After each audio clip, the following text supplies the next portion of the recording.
Alors, bonjour. J'espère que Catherine n'aura pas à traduire mon québécois. Je crois que vous allez bien me comprendre. Alors, c'est un plaisir, c'est un honneur pour moi d'avoir été invité à vous parler des actualités thérapeutiques. On m'a dit que j'aurais les paroles d'un sage. Je ne croyais pas que ça se voyait autant. Mais si on compte mes années de formation, ça fait maintenant 44 ans. Alors bon, ça finit par paraître. Donc, je vais vous parler des traitements. Et en commençant par vous dire, bon, est-ce qu'il y a des conflits? Je n'ai pas subi d'influence directe pour faire cette présentation. Du moins pas d'influence dont je sois conscient. Et je vais combiner mon expérience personnelle, 42 ans, évidemment ce que la littérature médicale apporte, l'expérience canadienne, québécoise et des données plus récentes. On abordera bien sûr l'efficacité, mais aussi la toxicité. Au sujet de l'ocrelizumab, au Canada, l'ocrelizumab est approuvé pour les formes rémittantes, les formes poussées, rémission. Il n'est pas approuvé encore pour les formes progressives pour des raisons de coût, de toxicité, d'insuffisance d'études, etc. On a espoir que ça se fasse d'ici la fin de la prochaine année, mais c'est des choses qui doivent être faites de façon prudente.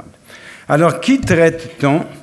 Alors, on traite les formes initiales et de plus en plus, on traite tôt durant la maladie. On traite les formes rémittantes, donc la différence, évidemment, c'est qu'une personne qui nous vient après la deuxième, la troisième poussée, on les traite. On traite presque toujours.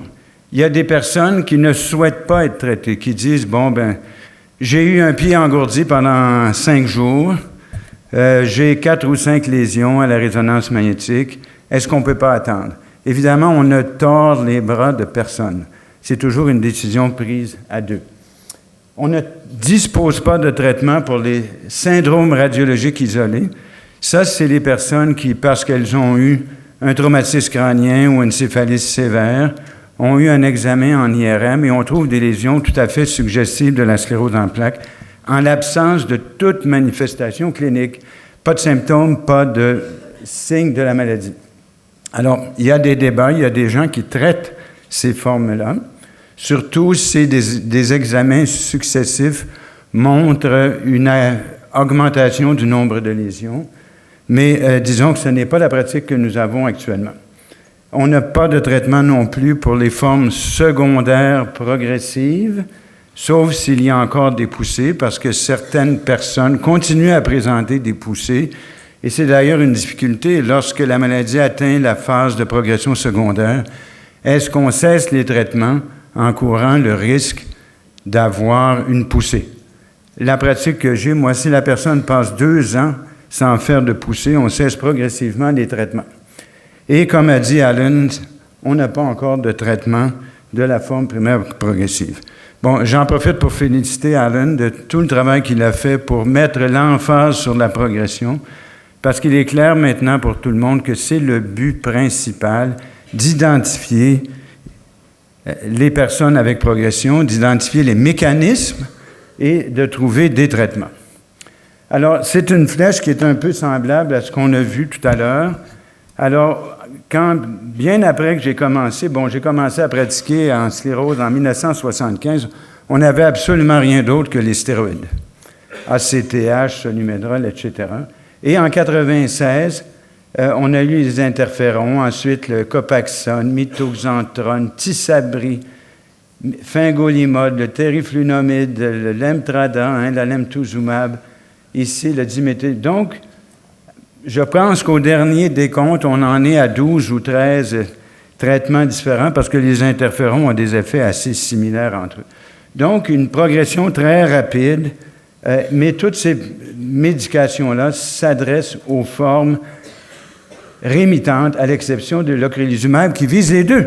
On peut traiter les deux formes, on pourra traiter éventuellement les deux formes avec l'ocrelizumab. Alors, une autre façon de décrire les agents. Alors, ici, on a interféron faible dose, donc l'Avonex, réduction de la fréquence des poussées de 18 %. Ça ressemble, Alan vous a parlé d'un 20 tout à l'heure. La progression secondaire, 70 Il y a toujours davantage de réduction de l'activité en imagerie que de réduction de l'activité clinique. Pas d'effet sur l'atrophie cérébrale, la facilité d'administration et le risque. Les risques, évidemment, ici, la facilité, c'est plus le nombre est élevé, moins c'est facile, et plus le nombre est élevé, ici, plus c'est difficile. Alors, les interférons à haute dose, bêta-séron, rebif, 30-32 donc le tiers de moins de poussée, 5 à 10 de réduction de la phase progressive, en gain encore, 80 de réduction de l'activité en résonance magnétique, pas d'effet sur l'atrophie cérébrale, relativement complexe à utiliser à cause des effets secondaires, les rougeurs, les effets pseudo-grippaux. Copaxone, autour de 30 13 de réduction de la progression. On parle ici de la progression secondaire. À mon avis, ce n'est pas la véritable progression contre laquelle on se débat maintenant, c'est l'accumulation des handicaps. Réduction de l'activité en résonance magnétique, un peu moins solide ici, un peu d'amélioration pour le volume cérébral, relativement facile d'administration parce qu'il n'y a pratiquement pas d'effet secondaire, il y en a, mais très peu. Natalizumab, natalizumab, c'était la première molécule qui était vraiment puissante, 54 jusqu'à 60 réduction de l'accumulation des handicaps, 30 le monsieur tout à l'heure avec la forme progressive, le Tysabri, il a été testé de façon tout à fait adéquate dans la progression primaire et les résultats étaient tout à fait négatifs, sauf peut-être pour la fonction des membres supérieurs, un tout petit effet.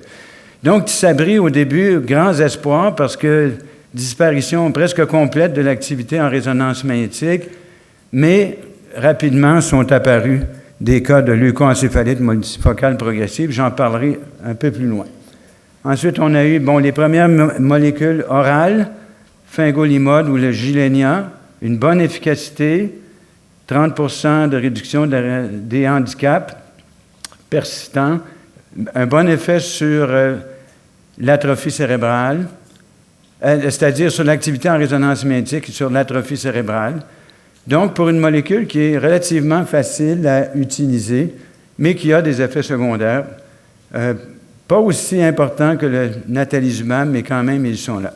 L'aquinimod, une molécule qui a une activité assez faible, mais qui aurait une réduction de l'atrophie cérébrale de 33 Évidemment, pour la cognition, c'est important. Elle est peu utilisée. Ici, c'est le fumarate ou le tecfidéras. C'est assez semblable au fingolimod, relativement facile à utiliser, mais des effets secondaires, donc la leucoencéphalite multifocale progressive en particulier, et des baisses de lymphocytes qui sont parfois prolongées. On arrive ici maintenant avec le natalizumab, c'est ce qu'on appelle un anticorps monoclonal, donc dirigé contre un antigène particulier. Alors, on en a deux qui sont assez semblables, qui visent les lymphocytes B. Il y a des globules blancs, les T, les B. Ici, on parle des B. Et donc, réduction des poussées, réduction de l'accumulation des handicaps, réduction importante de l'activité en résonance magnétique. On ne connaît pas encore leur effet sur le volume cérébral. C'est en train d'être calculé.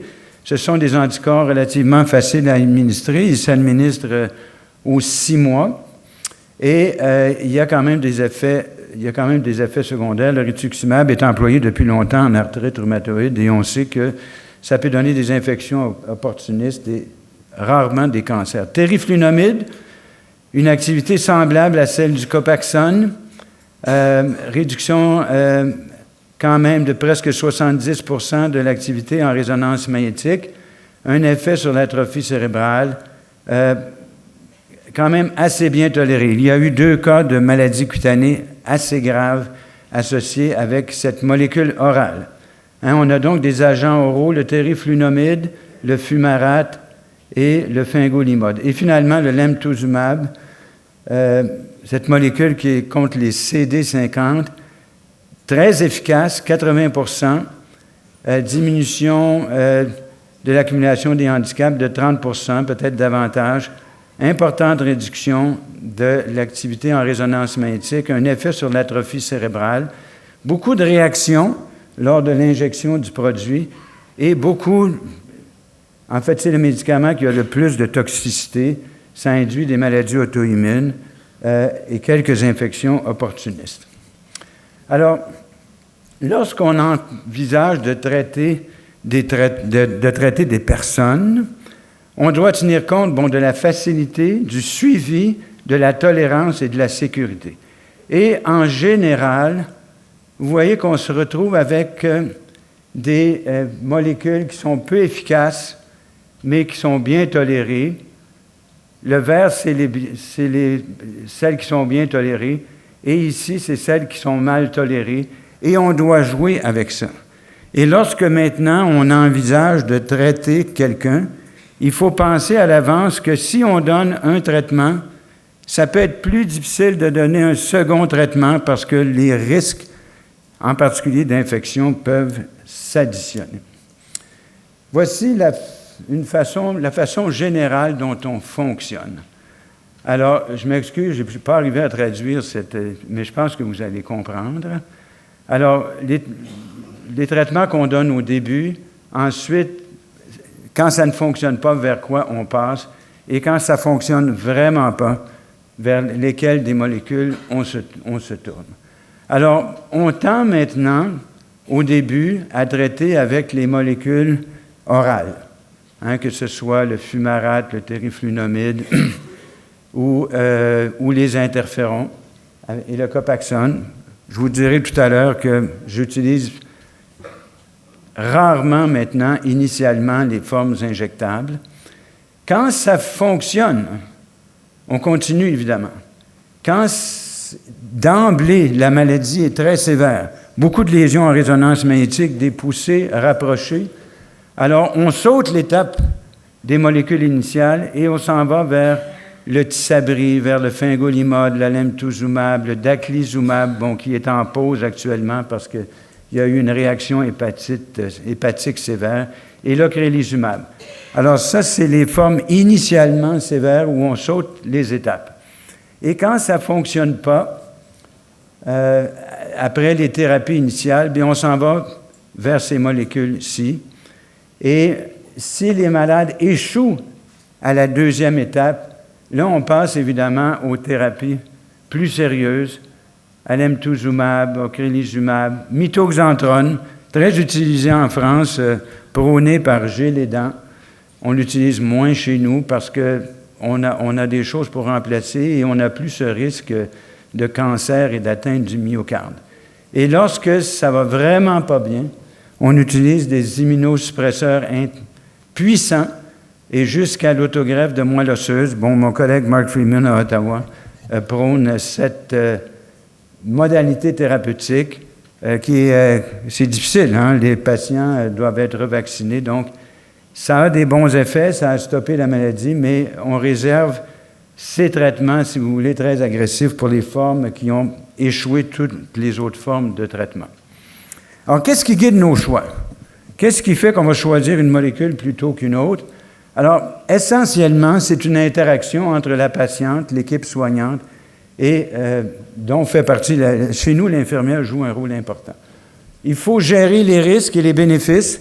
Oui, certaines molécules sont très efficaces, mais elles comportent des risques. On tient compte, évidemment, du degré d'activité de la maladie, à savoir les poussées, leur fréquence, la sévérité et leur degré de récupération. Le liquide céphalorachidien, qui va reprendre de la place avec... moi, je ne peux pas vous dire vraiment parce que ce n'est pas encore publié. Mais il y aura un nouveau rôle, un rôle rénové pour les ponctions lombaires. Et bien sûr, on tient compte également de l'activité en résonance magnétique.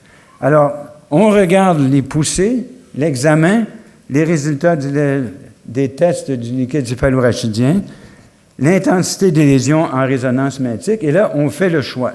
On tient compte de la facilité de l'administration, de la facilité du suivi. Par exemple, avec le Lemtrada qui requiert des contrôles sanguins à vie, à tous les mois, si on a affaire à une personne qui a démontré qu'elle n'était pas très fidèle à ses traitements, on ne prend pas le risque de l'exposer à des traitements qui requièrent des suivis aussi serrés. Et ce que vous voyez mal, dans le fond, c'est que lorsqu'on choisit un traitement, ce n'est pas définitif. Bon, le mariage non plus, c'est pas définitif, même. Mais c'est quand même plus compliqué de se divorcer que de changer de traitement.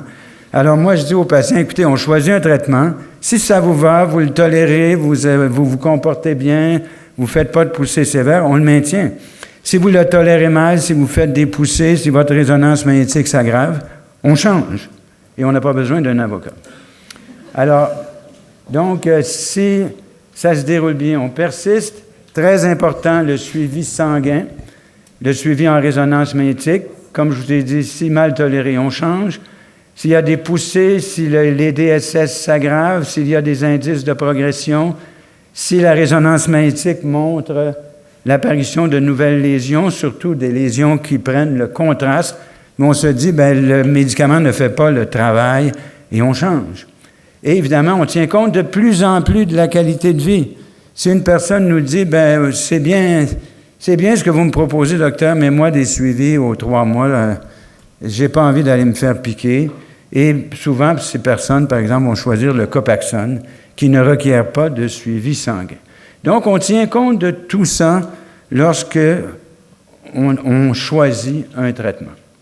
Quels sont les problèmes rencontrés? Évidemment, le coût, l'accès. Bon, dans la plupart de nos sociétés, les personnes ont accès à la maladie, mais je dois vous dire que souvent, le retard dans l'approbation des nouvelles molécules et le coût.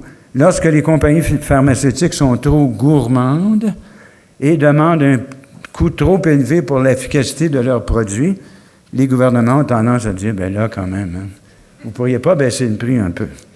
Et attendez. Alors, le coût, l'accès, l'efficacité, qui est partielle, on n'a pas encore de cure de cette maladie. La régularité des suivis sanguins, les réactions aux injections. Je dois vous dire qu'une des raisons principales pour lesquelles je n'emploie plus les injectables, en particulier les interférons, c'est qu'ils sont très, très mal tolérés. Et j'avais un focus group de patients, et pour moi, ça m'a ouvert les yeux. Il y avait là 7 ou 8 malades qui prenaient des interférons et qui décrivaient des mauvaises nuits, des douleurs musculaires, doivent prendre de l'acétaminophène et tout ça. Mais à la fin, je leur ai dit, mais pourquoi vous continuez à vous injecter? C'est parce que vous m'avez dit de le prendre, docteur. Alors, donc, ils passaient des mauvaises nuits, des mauvaises journées, et depuis ce temps, et même après plusieurs mois, parfois même plusieurs années. Et la toxicité, bien sûr, la toxicité est variable selon les différents produits, mais bon, on reviendra là-dessus. Quelles sont les complications associées au traitement? Il y a des réactions immédiates aux infusions, en particulier de la lamtuzumab. Il faut donner du Benadryl, il faut donner des stéroïdes à forte dose. Les réactions hématologiques, alors la diminution des globules blancs, les lymphomes, bon, en particulier avec la mitoxantrone, les plaquettes, encore la lamtuzumab peut donner ce qu'on appelle des purpurants, qui ont été, ça a été mortel dans un cas. Et les interférons peuvent également donner des microangiopathies. J'ai une jeune femme médecin qui allait assez bien, qui ne voulait pas cesser son rebif et qui a fait une atteinte rénale et hématologique. Bon, je l'ai vue encore la semaine dernière. Elle a finalement accepté de changer de traitement, mais ça a mal été pendant un certain temps. Il y a des atteintes hépatiques. On a décrit tout à l'heure le daclizumab, mais les interférons aussi peuvent donner des atteintes hépatiques. Le fingolimod. Et au Canada, on a un groupe qui a identifié un marqueur génétique des atteintes hépatiques. Ce sont mes collègues de Vancouver. Des maladies auto-immunes, un peu tous les produits, mais en particulier la lamtuzumab, qui peut donner des maladies de la glande thyroïde dans 34% des cas. Des atteintes des plaquettes, j'en ai parlé, des atteintes de la membrane basale du rein et des alvéoles pulmonaires.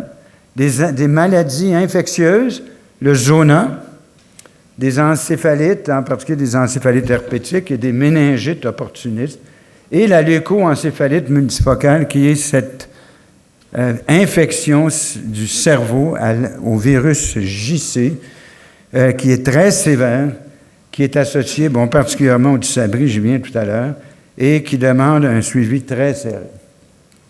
Bon, je vais sauter ces diapos ici parce qu'elles sont difficiles à lire.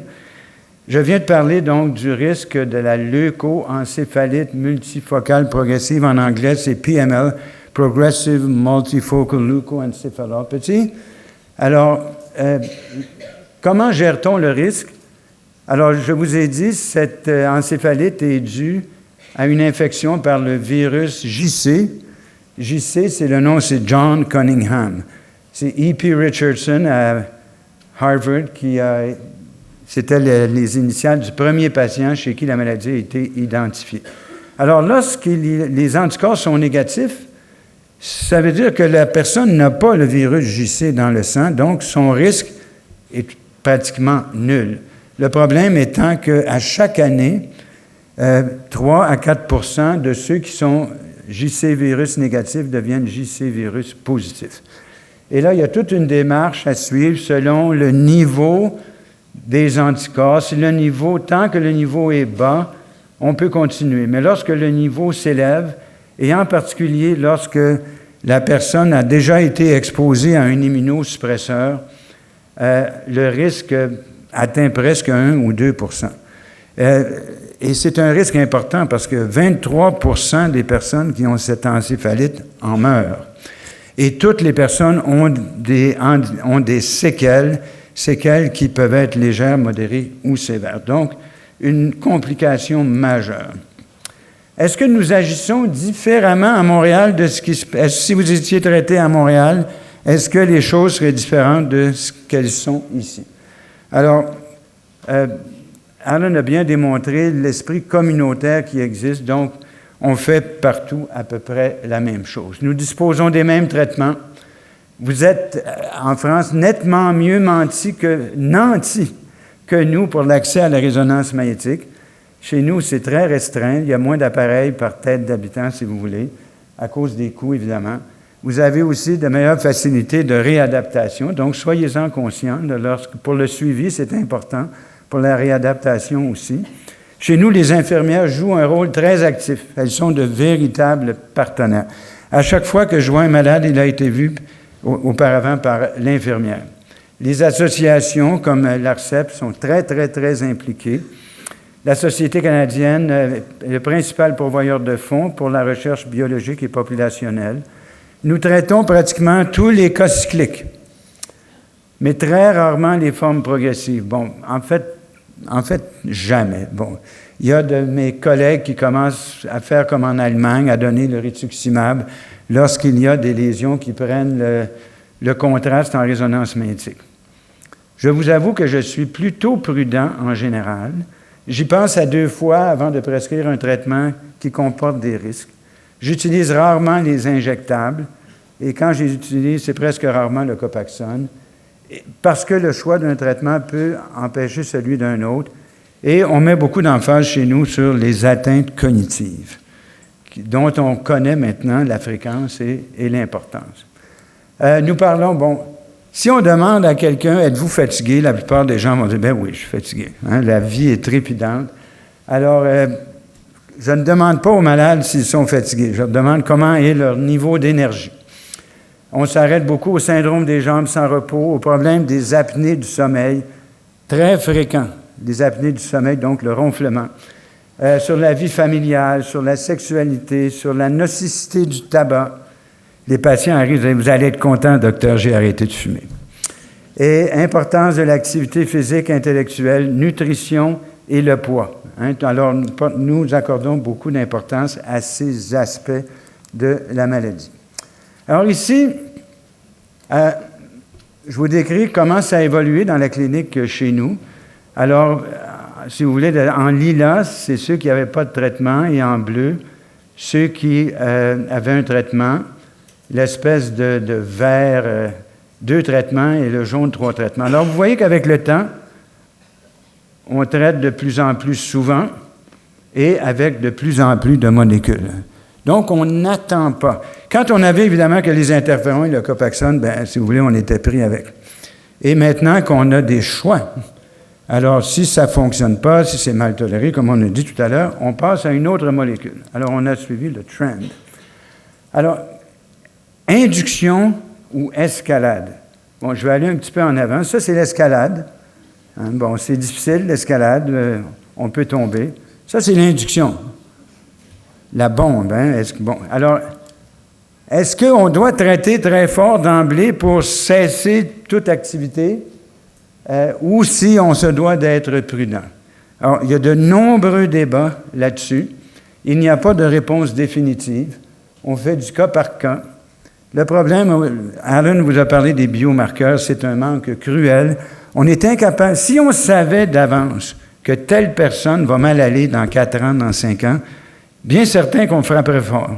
Mais il reste un pourcentage de personnes, 30, 35, peut-être 40 %, qui vont évoluer très bien avec des traitements très peu risqués.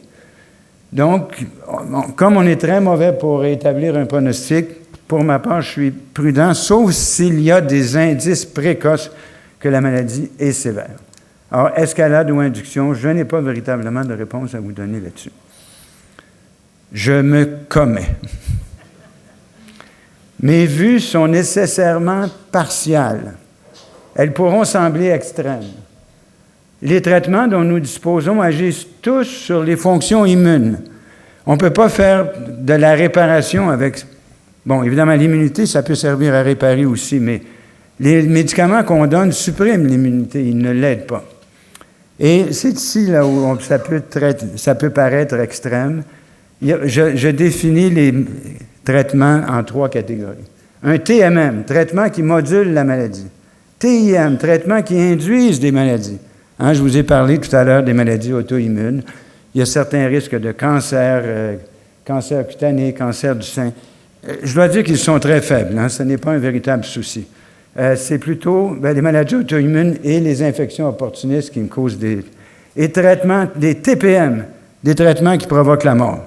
Je fais évidemment appel ici, je parle de la leucoencéphalite multifocale progressive. Je me commets encore. Je ne prescris plus un interféron à un nouveau patient. L'efficacité est moyenne, c'est mal toléré. L'interféron, chez quelqu'un qui le prend déjà, il est maintenu si la patiente le souhaite. Copaxone, chez les femmes qui souhaitent devenir enceintes. Je maintiens parfois le Copaxone durant la grossesse. Pas souvent. La plupart des femmes disent, moi, je veux que mon enfant soit un Einstein avec la gueule d'un acteur et je ne veux prendre aucun médicament. Alors, mais lorsqu'il y a une activité persistante, il m'arrive de traiter des femmes pendant la grossesse avec le Copaxone. J'utilise l'Aubagio si le pronostic est bon. Évidemment, j'ai un point d'interrogation parce que je suis très mauvais pour faire le pronostic et qu'il n'y a pas de plan de grossesse prochain. Mais l'Aubagio, j'étais assez enthousiaste au début. Avec le temps, je vois de nombreux échecs. Je n'ai pas beaucoup de place pour le fumarate de Tecfidera. Je trouve qu'il est mal toléré. Il induit cette lymphopénie prolongée et il y a un risque de leucoencéphalite qu'on ne sait pas comment gérer. On ne sait pas comment le prédire. Je dois vous dire que le Gilenya ou le fingolimod, qui est oral, serait mon premier choix, mais il est peu accessible chez nous. Il est à risque de causer des infections opportunistes, et même il y a eu quelques cas de PML, donc de LEMP, et je n'utilise plus la mitoxantrone à cause des hémopathies. Et comme j'ai dit tout à l'heure, on a autre chose maintenant. Le lourd, je vous ai parlé de l'induction tout à l'heure, le lourd tribut de l'induction. Évidemment, c'est surtout la leucoencéphalite. En juin, le nombre total de leucoencéphalite avec le Tysabri atteignait 731. 728 cas de sclérose en plaques, 3 cas de maladie de Crohn, qui est utilisé parfois, le Tysabri parfois utilisé, mais ça ne se fait plus maintenant. Pour une incidence de 4,2 cas par 1000, la durée du traitement variait de 8 doses à 134 doses. Attendez un peu. Alors, 24 %, donc 175 décès seulement avec le Tysabri ou natalizumab. Les survivants avaient tous des séquelles et avec les nouveaux traitements, ce nombre ne va qu'augmenter. Je trouve qu'on fait peu de cas de ces décès. La sclérose en plaques peut rendre très malade, elle fait rarement mourir, sans compter tout le reste. les encéphalite herpétiques, les autres infections opportunistes et les maladies auto-immunes. Alors, voici pourquoi je ne préconise pas l'induction d'emblée parce qu'elle a un coût, cette induction-là. Un coût qui est quand même assez lourd. Pourquoi ça ne marche pas mieux? Tout à l'heure, il y a eu une question et Alan y a répondu. Alors, le cerveau et pourquoi ça ne fonctionne pas mieux, les traitements? Oups. Le cerveau et la moelle épinière sont des structures évoluées, très complexes, donc très fragiles. La sclérose en plaques est davantage qu'une maladie auto-immune. Pratiquement toutes les composantes du système nerveux central sont atteintes. Le système immunitaire est lui-même extrêmement complexe et de nombreuses composantes de ce système sont mises en branle à différents moments de l'évolution et les immunosuppresseurs diffus ne règlent pas tout. Alors, qu'avons-nous accompli? Alors, nous avons un meilleur choix de traitement. Nous avons des nouveaux traitements qui sont plus efficaces, mieux tolérés. Je pense en particulier l'Obadjo, fingolimod. Mais certains sont plus à risque. La phase de progression secondaire est clairement retardée. Le maintien au travail est prolongé. Les femmes avec sclérose en plaques ont des enfants. On documente mieux les impacts de la sclérose en plaques sur la qualité de vie. Le dossier Zamboni est enfin clos. Présentement, on se débat avec le lobby de la maladie de Lyme.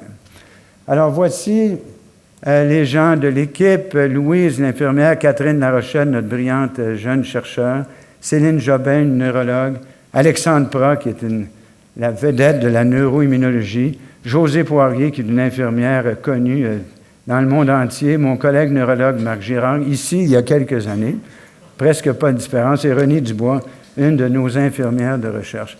Et ici, c'était une réunion sociale. Alors, voilà, donc, voici ce que j'avais à vous dire. Donc, des progrès, il reste du chemin à parcourir. C'est certain que quand vous avez entendu Alan Thompson tout à l'heure dire « les traitements vont arriver en 2020, 2025 », c'est décourageant. Mais la sclérose en plaques est aussi difficile à traiter que le Parkinson, que l'Alzheimer, que la maladie de Charcot. Et il faut être très prudent avant d'exposer les personnes à des traitements qui ont des risques potentiels ou même des risques avérés. Alors, merci beaucoup.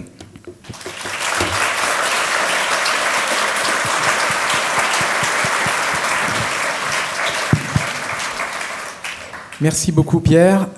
Est-ce que vous avez des questions? Nous avons un quart d'heure de questions. Donc, je vous demanderai de limiter vos questions aux questions d'ordre général, bien sûr. Pardon. Merci, bonjour. Bonjour. Moi, j'aurais deux questions. J'aurais voulu que vous me parliez, alors je ne sais pas si c'est la même chose, du fumarate de clémastine, puisque j'ai vu là des choses qui viennent d'être publiées où ça a l'air d'être un truc qui reconstruit la myéline, etc. La deuxième question, c'est plus pour les organisateurs, parce que je voudrais savoir si on va avoir les PowerPoint qui sont diffusés, parce que je trouve si c'est possible ou pas. Parce qu'on prend des photos depuis tout à l'heure, mais ce ne sera pas forcément très... Et comme je reprendrai pas la parole, je voudrais quand même vous remercier, vous féliciter de tout ce que vous faites pour nous, Jeune Sclérose en plaques, et de tout ce que vous faites pour nous, parce que, voilà, moi, finalement, excusez-moi de dire ça, mais je considère maintenant quasiment la sclérose en plaques pour moi comme une chance, parce que ça me fait voir la vie autrement. Mais contrairement à ce que vous dites sur le mariage, c'est peut-être parce que je vis avec la femme de ma vie et que je suis pas tout seul. Voilà. Donc je voulais vous remercier encore parce que ce que vous faites, ça nous aide beaucoup. Merci. Merci. Je ne suis pas certain de la première question. Il y avait plusieurs. Vous vouliez savoir pour le fumarate? Oui. Pardon? L'hématine. Le fumarate, oui. Oui.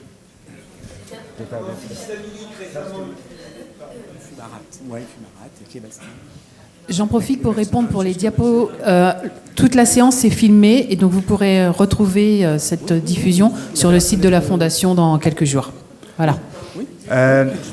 D'abord, écoutez, je peux rendre... Mon dossier est disponible, je peux le laisser. J'ai aucun problème à partager mes diapos.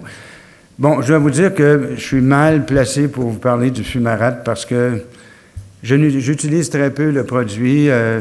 Les patients à qui je l'ai prescrit en premier lieu le tolèrent mal et je trouve qu'on a des alternatives. Et avec cette histoire de baisse de lymphocytes qui est imprévisible, les cas de leucoencéphalite multifocale progressive, on a autre chose.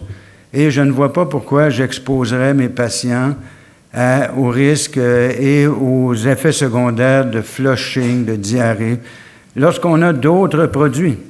Et c'est mon attitude. Elle est peut-être extrême, c'est un des cas où je suis extrême, mais ça ne fait pas partie de mon arsenal thérapeutique et d'autres le font, mais ce n'est pas mon choix, alors je suis mal placé pour vous en parler. Pierre, si tu veux, je dis un petit mot sur la clémastine. Voilà, parce que c'est préclinique, sauf si je te laisse. Voilà. Oui, mais je te demanderai de répondre, je ne sais pas ce que c'est. D'accord, donc la clémastine, voilà. C'est parce que pour le moment, c'est encore essentiellement préclinique. Donc c'est une molécule qui a été, enfin un candidat thérapeutique qui a été identifié notamment par l'équipe de Jonah Chan et de Harry Green à San Francisco, aux États-Unis, et qui a montré d'abord dans des modèles expérimentaux sur des cellules et puis après dans des modèles expérimentaux, dans des modèles de sclérose en plaques, un effet sur la myélinisation et sur la remyélinisation. Donc ces données expérimentales ont conduit à un petit essai thérapeutique, trop petit pour être encore suffisamment robuste, mais où ce qui a été regardé, c'est la remyélinisation du nerf optique après un épisode de neuropathie optique. Voilà. Donc les résultats étaient partiellement positifs. Et donc, pour le moment, on en est là avec ces résultats partiellement positifs, donc quand même encourageants de cette molécule qui a un effet maintenant démontré à la fois sur la myélinisation et sur l'armyélinisation. Et en fait, la clémastine, ça ouvre en fait toute cette nouvelle voie dont l'objectif est de favoriser la réparation de la myéline et la protection cérébrale. Merci Catherine. Merci Catherine. D'autres questions, je peux... Oui, s'il vous plaît. Oui, vous avez parlé de l'affaire Zamboni, je ne sais pas de quoi il s'agit, en évoquant la maladie de Lyme. Ouais. Personnellement, j'ai eu affaire à un médecin traitant qui était convaincu de l'origine possible, de l'origine virale de la sclérose en plaques et qui m'a fait suivre un traitement antibiotique pendant plusieurs mois. Qu'est-ce que vous pensez et est-ce que ça a à voir avec l'affaire Zamboni? Non, écoutez, l'affaire Zamboni, c'était ce traitement qui était proposé par le professeur Zamboni, qui est, je crois, à Bologne, en Italie, et qui préconisait d'ouvrir des veines sténosées. Cette histoire est enterrée maintenant. Ça a été prouvé inefficace par plusieurs essais cliniques. Pour ce qui est de la maladie de Lyme, alors la maladie de Lyme est une véritable maladie causée par une rickettsie. Quelqu'un qui fait la maladie de Lyme, ça ne passe pas inaperçu. Ça donne des lésions de la peau, des lésions en cibles rouges qui apparaissent les unes après les autres. Ça donne une fièvre, des maux de tête, des arthropathies. Et la tique doit rester collée sur la peau pendant au moins 36 heures. Alors, depuis 1 an, peut-être 2 maintenant, il y a des patients qui ont des tests pour les anticorps contre la maladie de Lyme. Le problème, c'est qu'il y a un laboratoire aux États-Unis qui s'appelle InGenix, où le sang est envoyé, et dans 96% des cas, n'importe qui a des anticorps contre la maladie de Lyme. Et alors, évidemment, c'est une supercherie. Les tests ne sont pas suffisamment sélectifs. La maladie de Lyme, il y en a chez nous. Moi, j'en ai vu personnellement 2 cas. On ne peut pas passer à côté d'un diagnostic de maladie de Lyme à cause des manifestations donc non neurologiques dont j'ai parlé, la peau, les arthropathies, la fièvre, les céphalées. Et ça peut donner des lésions à la résonance magnétique qui évoquent la sclérose en plaques, mais cliniquement, ça donne surtout des paralysies faciales. Ça peut donner parfois des encéphalopathies, mais ce n'est pas un tableau de la sclérose, comme celui de la sclérose en plaques. Alors, il y a tout un lobby actuellement chez nous de personnes qui disent, la sclérose en plaques, ce n'est pas ça, c'est la maladie de Lyme, c'est cette borréliose, et ça va passer comme autre chose, et croyez-moi, moi, si je connaissais un traitement contre la sclérose en plaques, que ce soit le Borrelia ou quoi d'autre, je passerais mes journées au téléphone à dire « Je vous donne rendez-vous, venez la semaine prochaine, on va vous soigner, on va guérir votre sclérose en plaques. » Il n'y a tout simplement pas de traitement magique de cette sorte actuellement.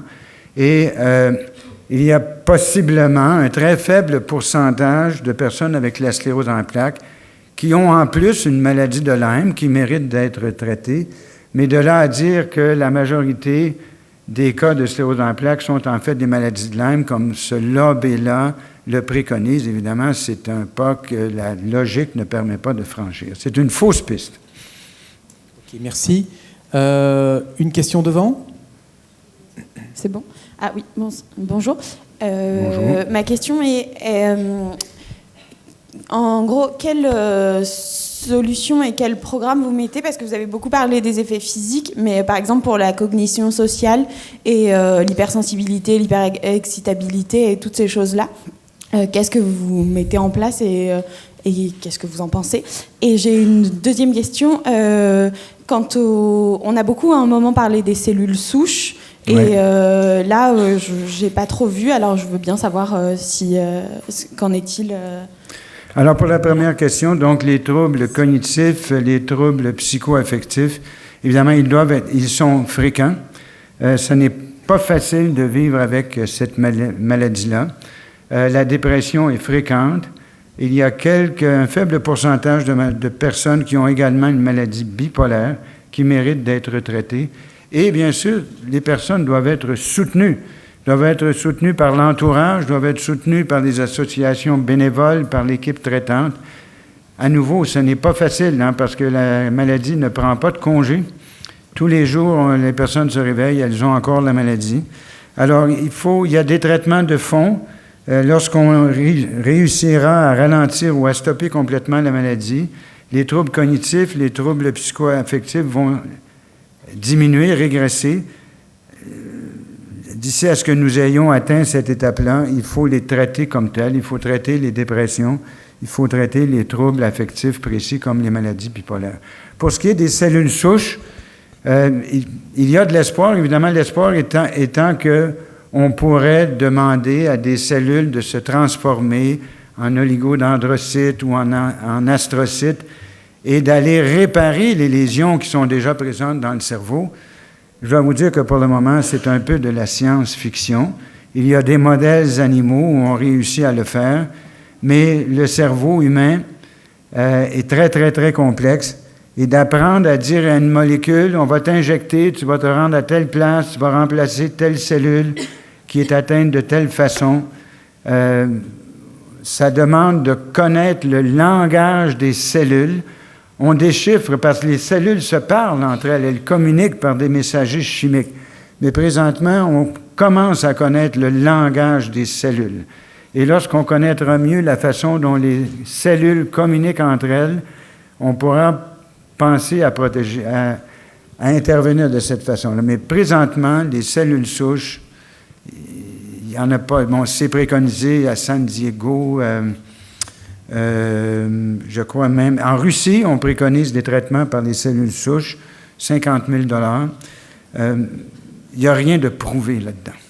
Pour le moment, c'est une voie sans issue, qui comporte des risques aussi. OK. Une question, peut-être une deuxième très rapide. Alors, une question. Oui? Merci. Voilà. Oui, excusez-moi.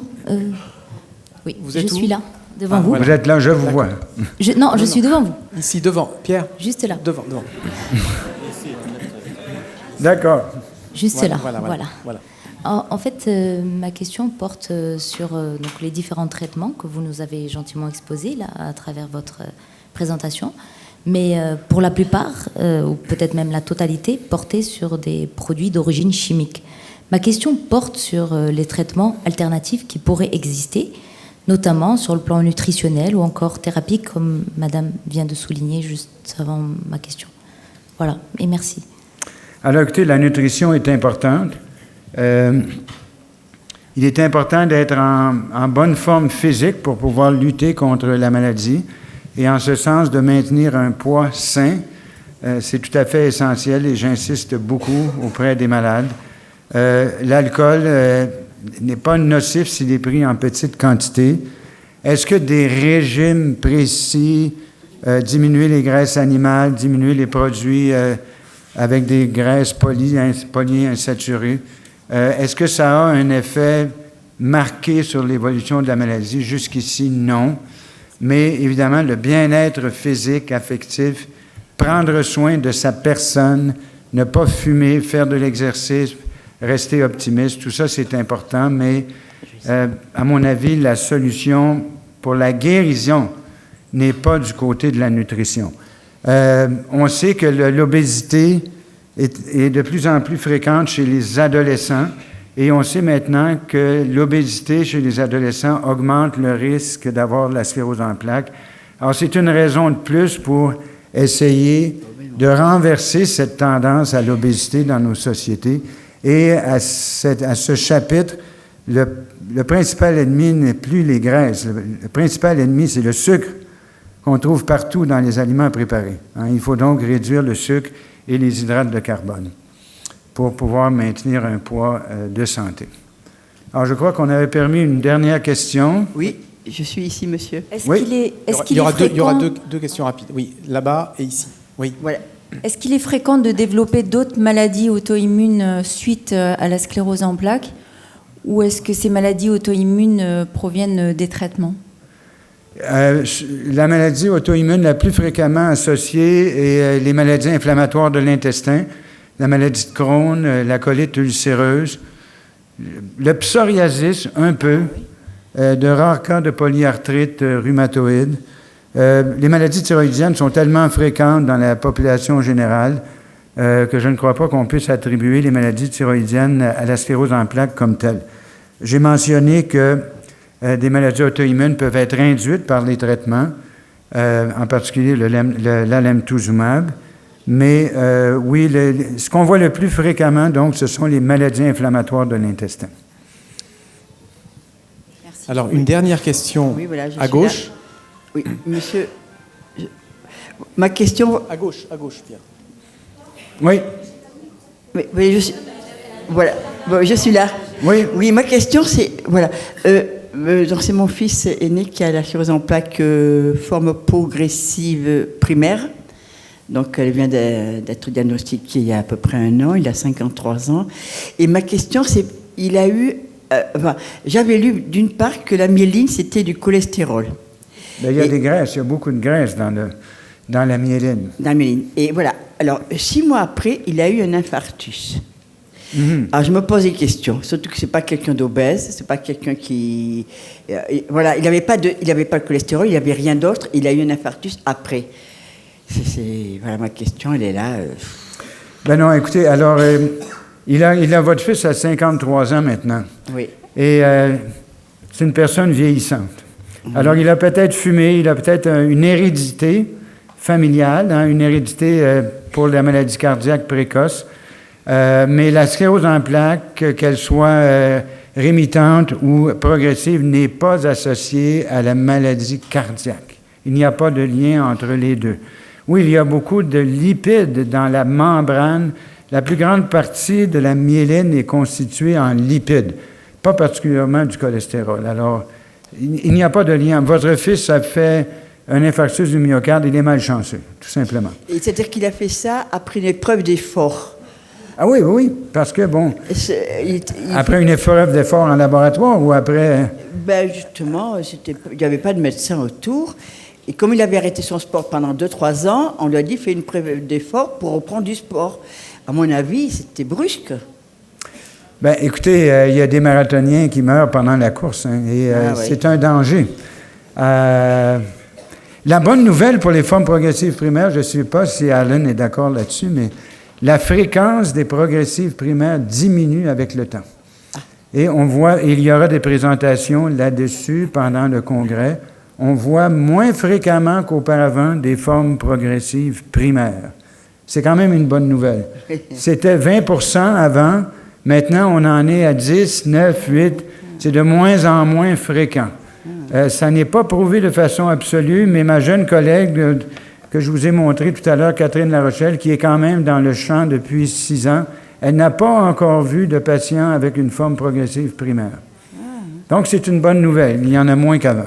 Voilà. Bon. Merci à Merci beaucoup. Merci à vous. Merci beaucoup. Alors, merci à vous.